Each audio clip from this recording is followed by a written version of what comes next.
নেত্রকোনার দুর্গাপুরে শুকনো বালির নিচে জীবিকার খোঁজে বের হয় পাহাড়ি এলাকার খেটে খাওয়া মানুষ।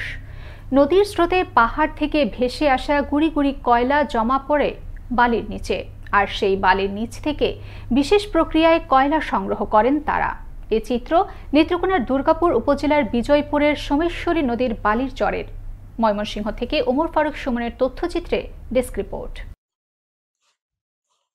নেত্রকোনার সোমেশ্বর নদীর বিশাল বালুর চর। ৪-৫ ফুট বালি খুললেই বের হয়ে আসে পানীয় বালির সাথে মিশ্রিত কয়লা।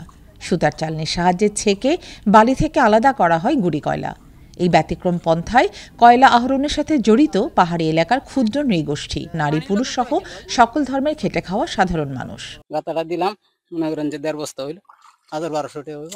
এই আন্দার কামাই শিখ দিয়ে গাও দিলেই এটা দমন বুঝন যায় কি, মানে কয়লাটাই একটা আর এই 17টা একটা। সকাল থেকে সন্ধ্যা পর্যন্ত প্রতিজনে সংগ্রহ করেন 10 কেজি বা কখনো 15 থেকে 20 কেজি কয়লা। কোনোদিন বিক্রি করে পান 500, কোনোদিন 1000 টাকা। আর এভাবেই কয়লা সংগ্রহ করে জীবিকা নির্বাহ করে চলেছেন চর এলাকার শত শত নারী পুরুষ। এক সময় 1 বস্তা পাওয়া যায়, 1 বস্তা পাইলে 900 টাকা পায়, না পাইলে তো আধা বস্তা করে পায়। 10 কেজি 15 কেজি, কোনো সময় আধা বস্তা করে পাই। বালির চরে আহরিত প্রতি টন কয়লা 19 থেকে 22,000 টাকা টনে ক্রয় করে থাকেন খরিদ্দার শহীদ মিয়া। শুধু শহীদ মিয়া নয়, তার মতো বালির চরে অনেকেই আছেন। বিভিন্ন পয়েন্টে তারা কয়লা ক্রয় করেন।